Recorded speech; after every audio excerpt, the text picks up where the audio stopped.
Hello, আসসালামু আলাইকুম ওয়া রাহমাতুল্লাহি ওয়া বারাকাতুহু। আজকে আমি শাপলা রেঁধেছি। শাপলার ভিতরে কিছুই দিইনি, শুধু মশলা দিয়ে আর তেল মশলা দিয়ে শাপলাটা শুধু রেঁধেছি। কারণ আমার একটা মেয়ে, আমার একমাত্র একটা মেয়ে হয়েছে। আমার মেয়েটা একটু অসুস্থ,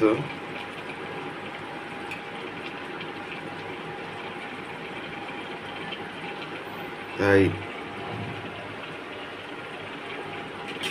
শুধু শাপলাটাকে নিরামিষের মতন ঝোল ঝোল রান্না করলাম।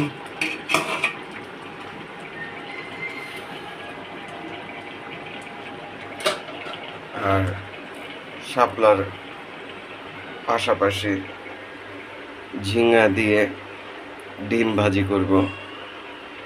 তো আপনারা দেখেন কিভাবে ঝিঙ্গা ডিম ভাজি করি। কারণ এখন রান্নাটা আমার উপরই নির্ভর, কারণ আমার ওয়াইফ সিজারের পেশেন্ট। তো রান্না আমারই করতে হয়।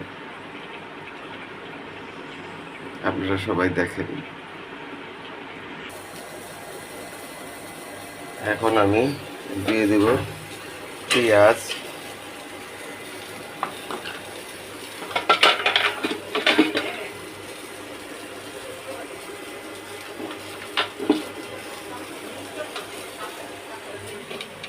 দিয়ে দেব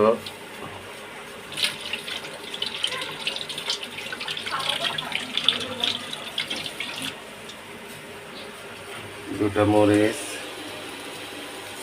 আমি ভেঙে দিয়ে দিই মরিচ,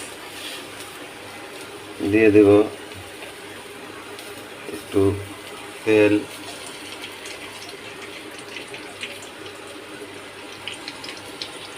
আমার বাচ্চাটা ওই যে কি জানি বলে গামাছির মতন মাসে পিসি নাকি, সেটা হয়েছে। তাই মাছ টাছ রান্না করা যায় না।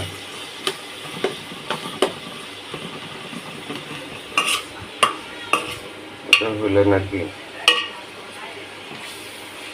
মাছ টাছ রান্না করা যায় না, এর জন্য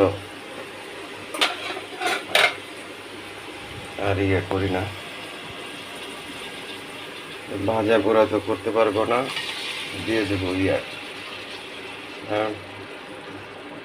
ইয়াও করা যাবে না, শুধু নাকি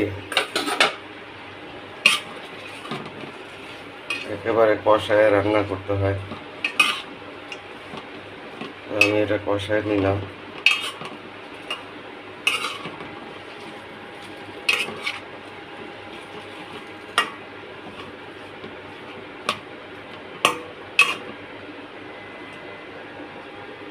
লবণ দিইনি,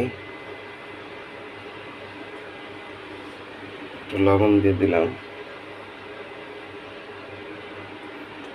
আমার ভিডিও কেমন হয় আমি তো নিজেও জানি না, আন্দাকুন্দি ভিডিও করি। আপনাদের কাছে কেমন লাগে, ভালো না খারাপ, আপনারা কমেন্টস করে জানিয়ে দিবেন। মাঝখান থেকে কোনো ভিডিও করিনি প্রায় 6 মাস, 5-6 মাস হবে। কেননা বউ খুব অসুস্থ ছিল, তারপর আম্মারও শরীর খুব খারাপ, মনের ভিতর কোনো একটা যে শান্তির একটা যে ফিল, সেটা অনুভব করতে পারিনি, তার জন্য ভিডিও করিনি।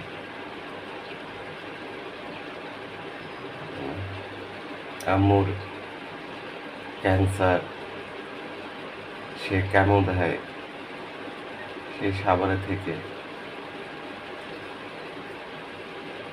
আল্লাহ, সবাই দোয়া করবেন যেন আমার আম্মা অনেক সুস্থ হয়ে যায়, অতি দ্রুত সুস্থ হয়ে যায়। আপনার কাছে দোয়া কামনা করতেছি, সবাই দোয়া করবেন। দেখেন আমি আলাদা করে ডিমটাকে ইয়ে করে নিয়েছি।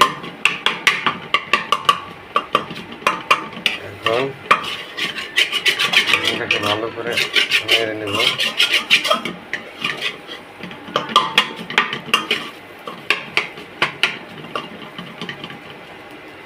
এখন এই ডিমে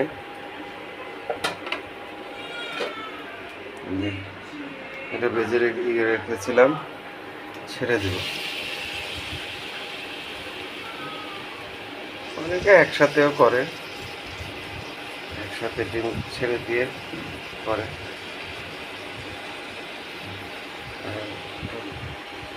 ডিমটাকে ভেজে নিলাম আলাদা। আচ্ছা, এই তো দেখলেন আমার রেসিপি। আপনারা সবাই দোয়া করবেন, ভালো থাকবেন, সুস্থ থাকবেন। বেশি বেশি করে লাইক, কমেন্ট, শেয়ার করে দিবেন। কেননা আমার আর ইউটিউব চ্যানেলটা এমনও আমি ভিডিও দিতে পারিনি, মানসিক টেনশনের কারণে এখনও সেই টেনশন গুলিয়ে উঠতে পারিনি। তো আমার চ্যানেলটা সাবস্ক্রাইব করে দিবেন, কেননা আমার বেশি দিন আর বাকি নেই, হয়তো বা 2-3 মাস বাকি আছে। আমার এখনও টাইম মেনটেন হয়নি, সাবস্ক্রাইব হয়নি। সবাই একটু সাবস্ক্রাইব করে দিবেন, এই বলে বিদায় নিচ্ছি। আল্লাহ হাফেজ। আসসালামু আলাইকুম ওয়া রাহমাতুল্লাহি ওয়া বারাকাতুহু।